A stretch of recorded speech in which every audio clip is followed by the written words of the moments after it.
నమస్కారం AP journalism వార్తలకు స్వాగతం నా పేరు లక్ష్మి వార్తల ముందుగా హెడ్లైన్స్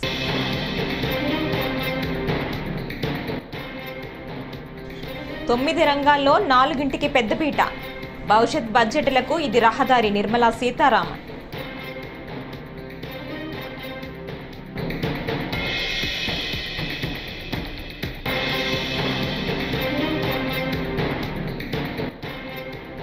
ల్యాండ్ టైటిలింగ్ యాక్ట్ రద్దు బిల్లుకు ఏపీ అసెంబ్లీ ఏకగ్రీవ ఆమోదం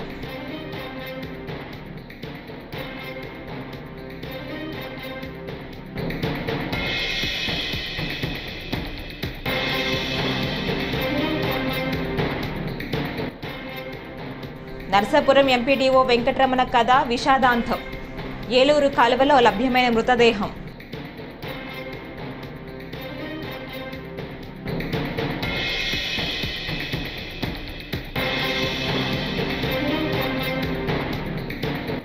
KG2 పీజీ వ్యవస్థ ప్రక్షాళన చేపడతాం నాడు నేడు పనులపై సమగ్ర విచారణ చేయిస్తామని మంత్రి Nara Lokesh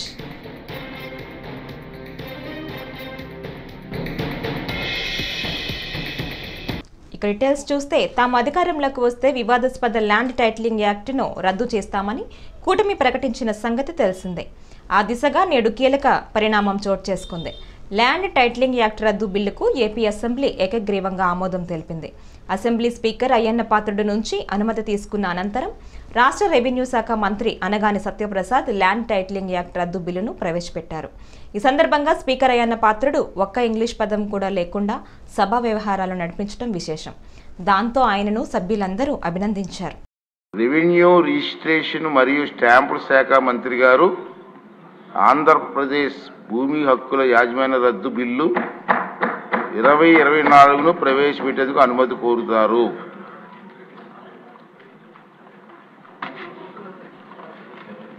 Honorable Speaker, sir, I beg to move for leave to introduce the Andhra Pradesh Land Titling Repeal Bill 2024.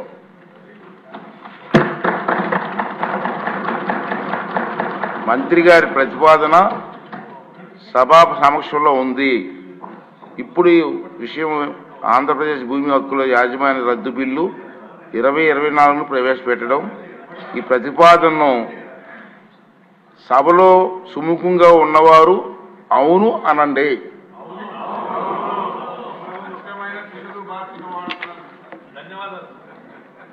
వ్యతిరేకంగా ఉన్నవారు కాదు అనండి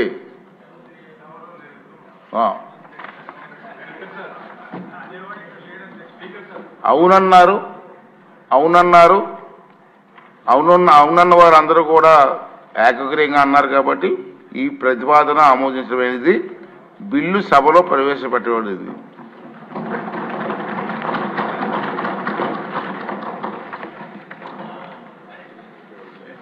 చాలా చక్కటి తెలుగులో మొట్టమొదటిసారి ఈ సభలో మీరు సంబంధిత బిల్లుని అందులో మా అందరికీ కూడా ఎంతో ఇష్టమైనటువంటి బిల్లుని అచ్చ తెలుగులో మీరు మాట్లాడి ప్రవేశపెట్టారు సార్ ఐ థింక్ ఈ రోజు నుంచి మీరు ఒక నూతన ఒరవడికి శ్రీకారం చుట్టారు అందరూ హృదయపూర్వకంగా ధన్యవాదాలు ప్రతి అక్షరం తెలుగులో మాట్లాడే ప్రయత్నం చేస్తున్నాను మీరు సహకరించండి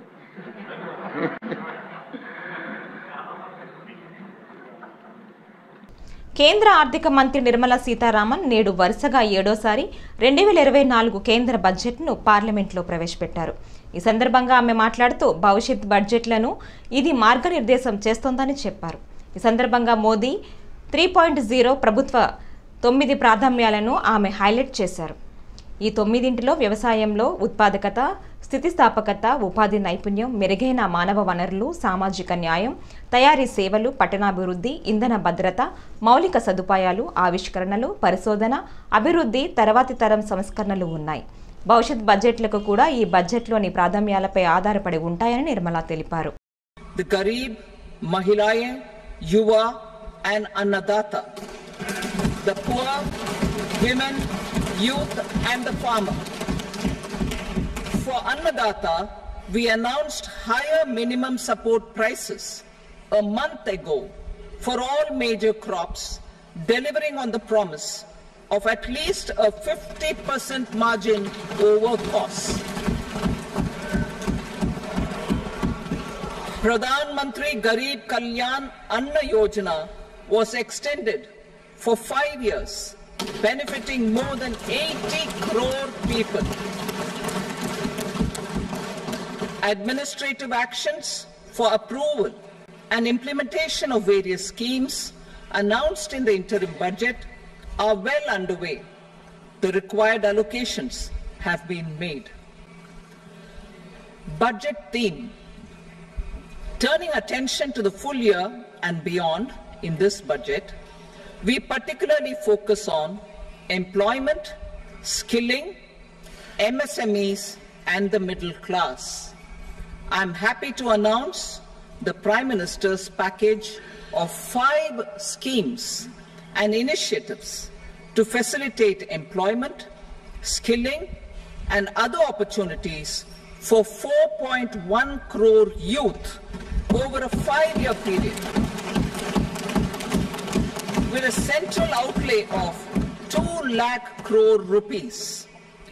I will speak about them shortly, while more details may be seen in the annexure. This year, I've made a provision of 1.48 lakh rupees. పుట్టినరోజే చనిపోయే రోజంటూ మెసేజ్ పెట్టి ఇంట్లో నుంచి వెళ్లిపోయిన పశ్చిమ గోదావరి జిల్లా నర్సాపురం ఎంపీడీఓ మండవ వెంకటేశ్వరరావు కథ విషాదాంతమైంది. తాజాగా ఆయన మృతదేహం ఏలూరు కాలువలో లభ్యమైంది. వారం రోజులుగా గాలింపు జరుపుతున్న ఎన్డీఆర్ఎఫ్ బృందాలకు మధురా నగర్ పైవంతెన పిల్లర్కు చిక్కుకున్న మృతదేహం కనిపించింది. ఆయన దూకిన ప్రదేశానికి సరిగ్గా కిలోమీటర్ దూరంలో మృతదేహాన్ని గుర్తించారు. విజయవాడ సమీపంలోని కానూరు మహాదేవపురంలో ఉండే వెంకటరమణారావు నర్సాపురంలో ఎంపీడీఓగా పనిచేస్తున్నారు. ఈ నెల 10 నుంచి 20వ తేదీ వరకు సెలవు పెట్టిన ఆయన కానూరు వచ్చారు. 15న పని ఉందని మచిలీపట్నం వెళ్లారు. అర్ధరాత్రి తాను చనిపోతున్నానని అందరూ జాగ్రత్త అని మెసేజ్ పెట్టి సెల్ ఆఫ్ చేశారు. ఆందోళన చెందిన కుటుంబ సభ్యులు పెనుమలూరు పోలీసులకు ఫిర్యాదు చేశారు. అప్రమత్తమైన పోలీసులు మచిలీపట్నం, విజయవాడలో గాలింపు చర్యలు చేపట్టారు. ఆయన వాహనం మచిలీపట్నం రైల్వే స్టేషన్లో ఉన్నట్టు గుర్తించారు. వెంకటరమణారావు కనిపించకుండా పోవడానికి మధువాయిపాలెం పెర్రి రేవు పాటదారు 54 లక్షల బకాయిలు ఉండటమే కారణమని గుర్తించారు.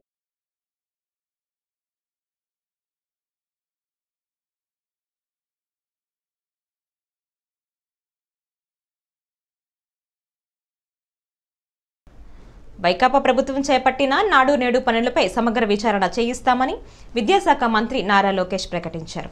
శాసనసభ 2వ రోజు సమావేశాల్లో భాగంగా స్పీకర్ అయ్యన్న పాత్రుడు ప్రశ్నోత్తరాలు చేపట్టారు.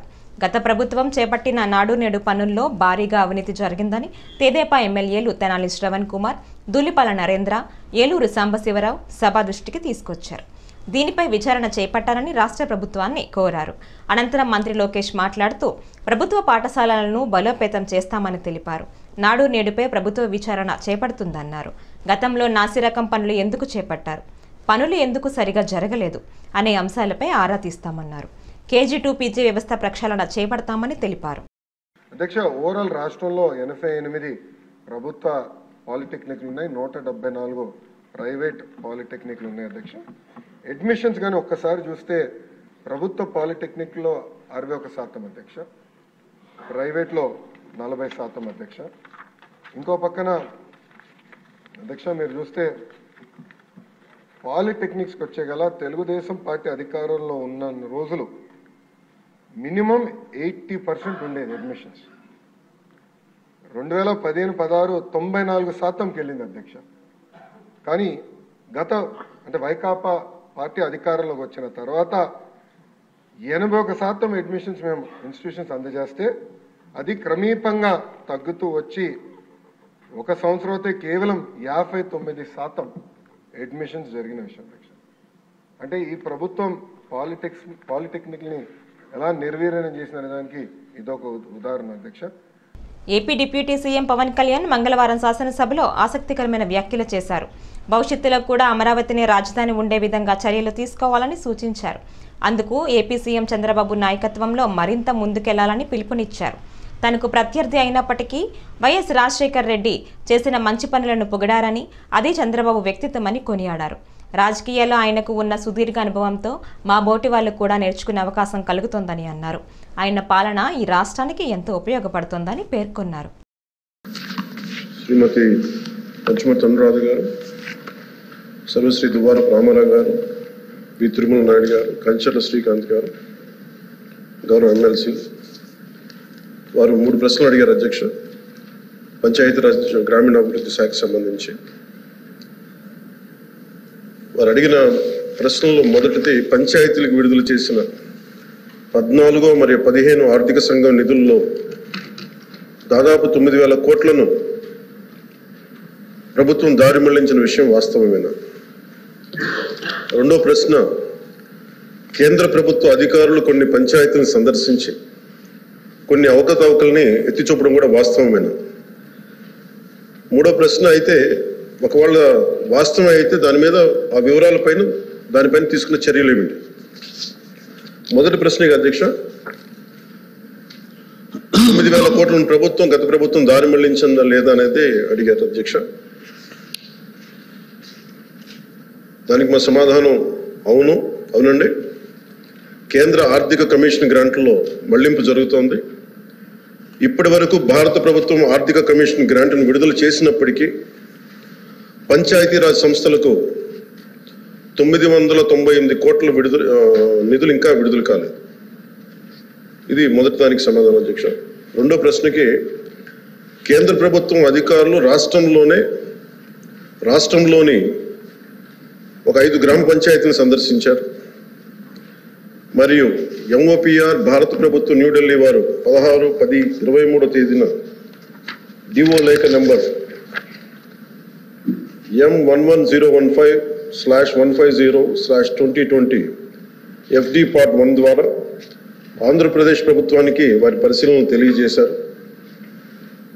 ఆంధ్రప్రదేశ్ ప్రభుత్వం సమర్పించిన పరిశీలన మరియు ప్రచిత్రాలను కూడా ఈ అనుబంధానికి జత చేయడం జరిగింది.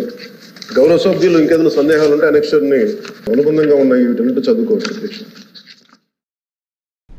వైసీపీ నాయకులు చేస్తున్న దౌర్జన్యాలను, దాడులను అరికట్టాలని రాష్ట్ర కార్యదర్శి, తెలుగుదేశం పార్టీ బీసీ సాధికార సమితి రాష్ట్ర కన్వీనర్, జాతీయ బీసీ సంక్షేమ సంఘం జాతీయ కన్వీనర్ ఏవీఆర్ ప్రసాద్ సోమవారం డిమాండ్ చేశారు. నంద్యాల పట్టణంలో నిర్వహించిన సమావేశంలో వారు మాట్లాడుతూ, ఏపీలో తెలుగుదేశం పార్టీ ప్రభుత్వం వచ్చి 40 రోజులకే నారా చంద్రబాబు నాయుడు రాష్ట్రాన్ని అభివృద్ధిలో నడిపిస్తున్నారన్నారు. జగన్మోహన్ రెడ్డి గారికి ప్రజలిచ్చినటువంటి తీర్పు సర్వరాజకీయ మార్గమనే తీర్పిచ్చారు. కానీ ఇంకా ఆయనలో మార్పు రాలేదు. ఉన్నటువంటి నాయకులను వదిలిపెట్టి నేను పథకాలు ఇస్తున్నాను, బటన్ నొక్కుతున్నాను అని చెప్పడం వల్ల ఆయన బటన్ నొక్కి ప్రజలు ఆయన ప్రతిపక్ష హోదా కూడా లేకుండా చేయడం జరిగింది. కాబట్టి ఇప్పటికైనా నువ్వు ఒక ఎమ్మెల్యేగా మీ ఏరియాలో కావాల్సినటువంటి అభివృద్ధి ఏదైనా ఉంటే దాని మీద కాన్సన్ట్రేట్ చేసి మీ పార్టీని డెవలప్ చేసుకోవాల్సిందిగా కోరుకుంటున్నాము. ముఖ్యంగా అధికారం వచ్చి ఒక 4 రోజులు కాలేదు. మేము ఇచ్చిన సూపర్ 6 పథకాల్లో రేపు ఆగస్టు 15కు ఆల్మోస్ట్ 4 పథకాలను అమలు చేయడం జరుగుతుంది. ఇంకా 2 పథకాలు ఉన్నాయి. దాని స్టేటస్ వచ్చిన తర్వాత నిరుద్యోగ వృద్ధి, అదేవిధంగా మిగతా సూపర్ 6లో ఉన్నటువంటి బ్యాలెన్స్ పథకాలను ఇవ్వడం జరుగుతుంది. అన్నా క్యాంటీన్లు ఆగస్టు 15 నుంచి ఓపెన్ అవుతాయి. అదేవిధంగా బస్సు యాత్ర, ఫ్రీ బస్సు యాత్ర మహిళలకు ఆగస్టు 15 నుంచి ఓపెన్ అవుతుంది. ఇటువంటి కార్యక్రమాల్లో మీరు ఏదైతే చేయలేకపోయారో, జనాలు మిమ్మల్ని ఎందుకు చీకొట్టారనేది ఆలోచించుకొని మీ పార్టీ ఇప్పటికైనా వచ్చే 2029లో ప్రతిపక్ష హోదాను తెచ్చుకోవాలని కోరుకుంటూ ఉన్నాము. కాబట్టి ఇప్పటి నుంచి అవాకులు చెవాకులు ఏదంటే అది మాట్లాడితే ఒప్పుకునే పరిస్థితిలో లేము. జగన్మోహన్ రెడ్డి కానీ, వైఎస్ఆర్సీపీ నాయకులు కానీ ఒకసారి హెచ్చరిస్తున్నాం. Thank you. నూజివీడు ట్రిపుల్ ఐటీలో ప్రవేశాలకు చేపట్టిన అడ్మిషన్ల ప్రక్రియ ప్రశాంతంగా సాగుతున్నట్లు అడ్మిషన్ల కన్వీనర్ అమరేంద్ర కుమార్ స్పష్టం చేశారు. కౌన్సిలింగ్కు వచ్చిన అభ్యర్థులు వారి తల్లిదండ్రులకు ఎటువంటి ఇబ్బందులు కలగకుండా అన్ని సదుపాయాలు కల్పించనున్నట్లు పేర్కొన్నారు. వివిధ ప్రాంతాల నుంచి తరలివచ్చిన అభ్యర్థులకు పూర్తి ఏర్పాట్లు చేసినట్లుగా తెలిపారు. యాక్చువల్గా ఇక్కడ ఈ క్యాంపస్లో నూజివీడులో కానీ, ఇడుపులపైలో కానీ పేరెంట్స్కి, స్టూడెంట్స్కి అందరికీ మంచి, వాళ్ళకి మార్నింగ్ వచ్చినప్పుడు దూర ప్రాంతాల నుంచి వచ్చిన వారికి కూడా తెల్లవారితో వసతి అరేంజ్ చేయబడింది. అదేవిధంగా ఇక్కడ కూడా మీరు చూడండి, వీళ్ళకందరికీ కూడా ఈ ప్లేస్లో వీళ్ళకి కావాల్సిన సదుపాయాలు అరేంజ్ చేశాము. అదేవిధంగా వాళ్ళకి మధ్యాహ్నం మార్నింగ్ బ్రేక్ఫాస్ట్, మధ్యాహ్నం లంచ్ కావాల్సిన వసతులంతా ప్రొవైడ్ చేశాము. స్టూడెంట్స్ కూడా ఎటువంటి ఇబ్బంది లేకుండా ఫ్యాకల్టీ స్టూడెంట్ వాలంటీర్స్ అందరూ కూడా వాళ్ళకి సహాయం చేస్తూ ఈ సర్టిఫికేట్ వెరిఫికేషన్ అడ్మిషన్ ప్రక్రియలో ఎటువంటి ఇబ్బంది లేకుండా చూసుకుంటున్నాము. సో కాబట్టి దీనిపైన ఎవరో బయట ఇది కొద్దిగా సదుపాయాలు సరిగలేదంటే అది అవాస్తవం. అన్నీ మేము హ్యాపీగా వాళ్ళకి చూసుకుంటున్నాం. ప్రజా సమస్యల పరిష్కారానికే తొలి ప్రాధాన్యత అని ఎన్టీఆర్ జిల్లా నూతన జాయింట్ కలెక్టర్ నిధి మీనా పేర్కొన్నారు. జేసీ కార్యాలయంలో మంగళవారం ఆమె బాధ్యతలు స్వీకరించిన విషయం తెలిసిందే. అనంతరం ఆమె మాట్లాడుతూ ఎన్టీఆర్ జిల్లా పనిచేయటం మొదటిసారి అని అన్నారు. కలెక్టర్ సూచనల మేరకు అధికారులను సమన్వయంగా చేసుకుని జిల్లా అభివృద్ధి కోసం పనిచేస్తానని జేసీ వెల్లడించారు.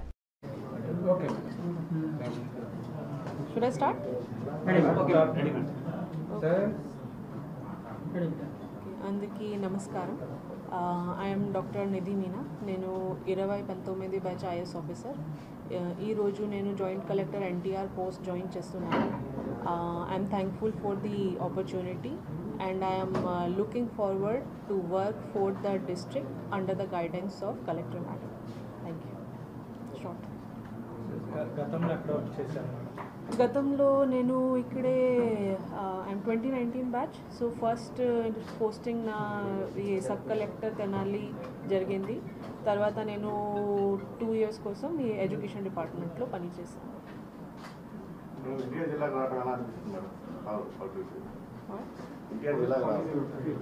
What is your feel about your happy This is my first posting in this district, in NTR district. So I'm looking forward to it. I'm excited. I want to know more about the district, what issues are there. Then along with team, we will sit and then we'll see how can we resolve and go ahead. Okay. Thank you. రాష్ట్రంలో ఖజానా ఖాళీ అయిందని municipal శాఖ మంత్రి నారాయణ అన్నారు. మంగళవారం అమరావతి ప్రాంతంలో పర్యటించిన అనంతరం ఆయన విలేకరులతో మాట్లాడారు. గత ప్రభుత్వం ఆర్థిక వ్యవస్థను నాశనం చేసిందన్నారు. ప్రపంచంలోనే టాప్ 5 రాజధానుల్లో ఒకటిగా అమరావతిని నిర్మిస్తామన్నారు. గత ప్రభుత్వం 3 ముక్కలాట ఆడి అమరావతిని నాశనం చేసిందని పేర్కొన్నారు. రైతులకు ఇచ్చిన హామీలు అమలు చేస్తామని అన్నారు. దానికి సంబంధించిన టెండర్స్ కూడా అవసరమైతే పురోగతి కమిషన్ గారు చెప్తున్నాను. ఈ విధంగా ఈరోజు అంటే ఖజానా ఖాళీ అన్నిటికంటే ఇంపార్టెంట్ ఏంటంటే ఖజానా ఖాళీ రైతులు కావాలని ప్రామిస్ చేసిన ప్రకారం 100 మిలియన్ రూపాయలు ఖచ్చితంగా చేస్తాం. గత 5 సంవత్సరాలు ప్రభుత్వం వచ్చింటే ఇది ప్రపంచంలో టాప్ 5లో ఒకటి కాదు, 1 అయ్యిండేది. టాప్ 5లో ఒకటి కూడా కాదు. ఆ రోజు ముఖ్యమంత్రి గారు నాకు ఇచ్చిన టార్గెట్ ప్రపంచంలో టాప్ 5లో ఒక రాజధాని కట్టమని. అది ఆ డిజైన్స్ చేసిన డిజైన్స్ కావచ్చు, normal fast and partners London వాళ్ళు చేసిన డిజైన్స్ అవన్నీ చూస్తే నిజంగా 1 అయ్యిండేది. మన దురదృష్టం అయినప్పటికీ ఇప్పుడు మించిపోలేదు. రైతులకు ఏదైతే ప్రామిస్ చేసామో ఆ రోజు రేవంత్ గారు కావచ్చు, నేను కావచ్చు, విలేజ్ అన్ని తిరిగి ఇంకా కొంతమంది పార్టీ నాయకులు అవన్నీ కూడా పూర్తి చేస్తాం. ఈ సందర్భంగా గవర్నమెంట్ పోవటం, ఆ వచ్చిన ప్రభుత్వం 3 ముక్కలాట మొత్తం నాశనం చేసింది. అయితే మళ్ళీ ఈ ప్రభుత్వం రాగానే వెంటనే ముఖ్యమంత్రి గారి ఏరియా అంతా విజిట్ చేశారు. విజిట్ చేసి మంత్రిగా నాకు అనేక ఈ ప్రాజెక్ట్ వీలైనంత తొందరగా కంప్లీట్ చేయాలి. దాని మీద యాక్చువల్గా ఫైనాన్షియల్ ప్లానింగ్ ఆల్మోస్ట్ ఒక స్టేజ్కి వచ్చింది. అయితే ఈ నేపథ్యంలో ఇక్కడ యాక్చువల్గా 17 అంగన్వాడీ సెంటర్లు, తర్వాత హెల్త్ సెంటర్స్ 16, స్కూల్స్ 14, తర్వాత మల్టీపెన్షనల్ క్యాంపస్ 1, మొత్తం 48 టేకప్ చేశారు. అందులో వర్క్ తీసుకుంటే 17 అంగన్వాడీ సెంటర్లు 80%, 16 హెల్త్ సెంటర్స్ 70%, 14 స్కూల్స్ 60%, అదేవిధంగా స్పెషాలిటీ 50%. అయితే మిగిలిన వర్క్ ఉన్న అధికారులకి కాంట్రాక్టులు అందరినీ చూసి సిఆర్టీఐ కమిషనర్ గారు నేను రివ్యూ చేసి వాళ్ళకి కొన్ని సమస్యలు ఉన్నాయి. ఆ సమస్యలన్నీ ఓవర్కమ్ అవుతుందని నిర్వహించడం జరిగింది. వాళ్ళ సమస్యలు అంటే డబ్బుల సమస్య, బిల్స్ రాలా, పని చేయాలి ఆపేశారు. ఆ బిల్స్ ఇచ్చేటట్టుగా నేను ఏర్పాటు చేశాం. ఈ శనివారం లోపల పెండింగ్స్ ఇచ్చే విధంగా ఏర్పాటు చేశాం. వాళ్ళందరికీ ఒకటే అడిగాను, ఎన్ని రోజులు చేయగలరంటే కొందరు వచ్చి బ్యాలెన్స్ వర్కులు 15 రోజులని. మదనపల్లె సబ్ కలెక్టరేట్లో ఫైళ్ల దగ్ధం భూ కబ్జాదారుల పనేనని సిపిఐ జాతీయ కార్యదర్శి నారాయణ మంగళవారం తెలిపారు. మదనపల్లె సబ్ కలెక్టరేట్లోని విలువైన ఫైళ్లను గుర్తు తెలియని వ్యక్తులు తగలబెట్టిన విషయం తెలిసిందే. ఈ ఘటనపై ఇప్పటికే డీజీపీ ద్వారక తిరుమలారావు, సిఐడి చీఫ్లు సోమవారం మదనపల్లికి చేరుకొని యాక్సిడెంట్ బూటకమని ఉద్దేశపూర్వకంగానే తగలబెట్టారని తెలియజేశారు. అదే విషయం సిపిఐ నారాయణ తెలిపారు. మదనపల్లెలో ఆర్డీఓ కార్యాలయాన్ని తగలబెట్టారు తప్ప ఉద్దేశపూర్వకంగా సార్క్ సర్క్యూట్ కాదు. సార్క్ సర్క్యూట్ అని చెప్పేసి కలబుల్ పెట్టాలని చెప్పడానికి ప్రయత్నిస్తున్నారు. ఎందుకు ఆ మాట చెప్తానంటే గత 4-5 నెలలుగా మన మురళీ సిపిఐ నాయకుడు అక్కడ అనేక భూ కబ్జాలని వెలికి తీసుకొస్తున్నాడు. ఎప్పటికప్పుడు ప్రెస్కి చెప్తున్నాడు, అధికారులు చెప్తా ఉన్నాడు. కానీ ఆయన పెద్ద సరే పట్టించుకోవడం లేదు. అంటే భూ కబ్జాలు ఏ పార్టీలో ఒకటైపోతున్నారు. గత వైసీపీ ఉన్నప్పుడే భూ కబ్జా చేశారు, మరి టీడీపీ వాళ్ళు కూడా చేస్తున్నారు. నాకేం అర్థం కాలేదు. ఇప్పుడు గవర్నమెంట్ వచ్చిన 2 నెలలు అయిన తర్వాత ఇప్పుడు ఆ కేవలం ఆర్డీఓ ఆఫీసులో ఏ ముఖ్యమైన ఫైల్స్ ఉన్నాయో అదే తగలబడినాయి తప్ప మొత్తం ఆఫీసు మొత్తం తగలబడలే. అరగంట క్రితం ఉన్నటువంటి ఆఫీసులో తగలబడలే. అది దీన్ని బట్టి చూసినట్టు ఉద్దేశపూర్వకంగా ఫైల్ అని తగలబెట్టి భూ కబ్జాదారులు కాపాడడానికి ఉపయోగపడే పద్ధతిలో పుట్టదగిన తప్ప ఇంకోటి కానీ కాదని చెప్పేసి స్పష్టంగా అర్థమవుతుంది.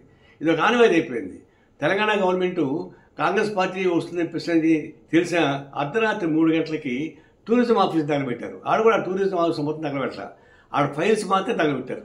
అంతమంది టూరిస్టు ఎండీగా ఉన్న అతను, మంత్రిగా ఉన్న అతను ఏ ఇతరులకి లీజుకి ఇచ్చారో అవన్నీ బయటపడతాయని చెప్పి తగలబెట్టారు. ఆ విధంగా ఇప్పుడు గవర్నమెంట్ మారినప్పుడు ఇట్లాంటి జరుగుతూ ఉన్నాయి. ఇప్పుడు మదనపల్లి జరిగిన ఘటన కూడా చాలా పెద్ద ఘటన. అది సిపిఐ సెక్రటరీ మురళీకి ప్రమాదం వచ్చేటువంటి పరిస్థితి ఉంది.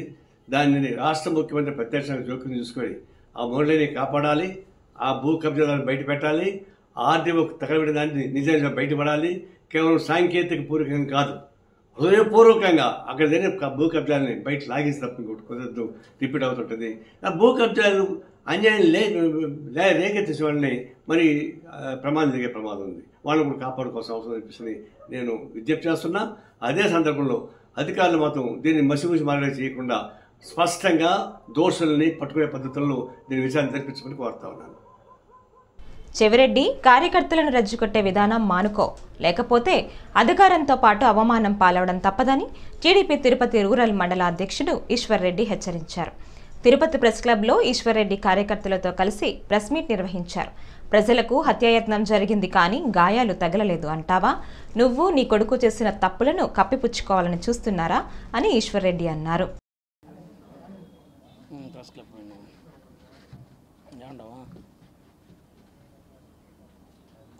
నమస్కారం.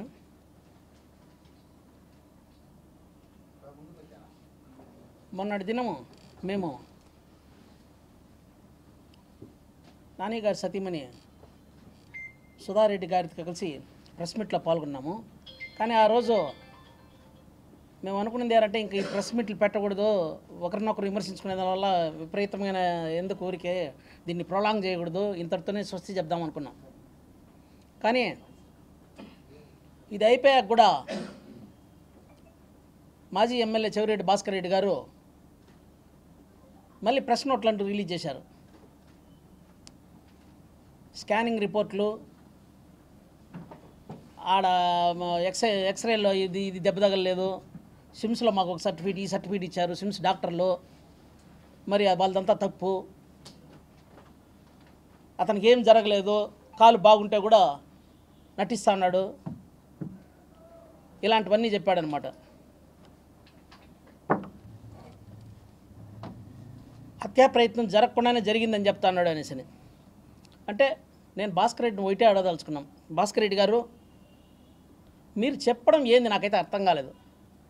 మీరు చదువుకున్నవారు, 4 డిగ్రీలు ఉన్నాయని చెప్పుకుంటా ఉన్నారు. అంటే మీరు హత్యా ప్రయత్నం జరిగింది, సీసీ కెమెరాల్లో ఉండేది మొత్తం టోటల్గా ప్రపంచమంతా చూస్తున్నట్టు చూస్తూ ఉంది. ఎక్కడుండే తెలుగు వారంతా చూస్తూ ఉన్నారు ఈ సీసీ ఫుటేజ్ని అన్నింటినీ కూడా. మరి పోలీసులు ఏమన్నా వెర్రి వాళ్ళ మెహిత్ రెడ్డి మీద కేసు పెట్టడానికి నాకైతే అర్థం కావడంలే. అంటే మీ ఉద్దేశం దెబ్బ తగలలేదు కాబట్టి, స్కానింగ్ రిపోర్ట్లో ఏమీ లేదు కాబట్టి, అంటే హత్యా ప్రయత్నాన్ని మీరు ప్రోత్సహిస్తారా? హత్యా ప్రయత్నం జరిగినా కూడా సరే వాళ్ళకి ఏం దెబ్బ తగలేదబ్బా వదిలేయండి అనేసి ఏ రోజున పోలీసులకి ఏమన్నా ఒక సూచన ఏమైనా ఇవ్వదలుచుకున్నారా? నాకైతే అర్థం. రాజమండ్రి మున్సిపల్ రీజనల్ పరిధిలో ఆగస్టు 15 నాటికి 53 అన్నా క్యాంటీన్లను ఏర్పాటు చేయడం జరుగుతోందని రాజమండ్రి మున్సిపల్ రీజనల్ డైరెక్టర్ నాగ నరసింహారావు పేర్కొన్నారు. మంగళవారం కాకినాడ కార్పొరేషన్ కార్యాలయంలో ఆయన మాట్లాడుతూ విలేకరుల సమావేశంలో పేదల ఆకలి తీర్చేందుకు రాజమండ్రి మున్సిపల్ రీజనల్ పరిధిలో 54 అన్నా క్యాంటీన్కి గాను 53 అన్నా క్యాంటీన్లు మాత్రమే ఆగస్టు 15 నాటికి ప్రారంభిస్తున్నట్లు తెలిపారు.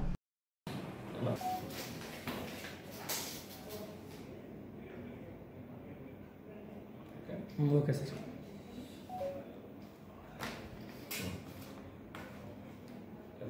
Okay sir. రాజమండ్రి రీజియన్ అంటే పాత ఈస్ట్ వెస్ట్ కృష్ణా జిల్లాలు ప్రజెంట్ 7 జిల్లాలు ఉన్నాయి.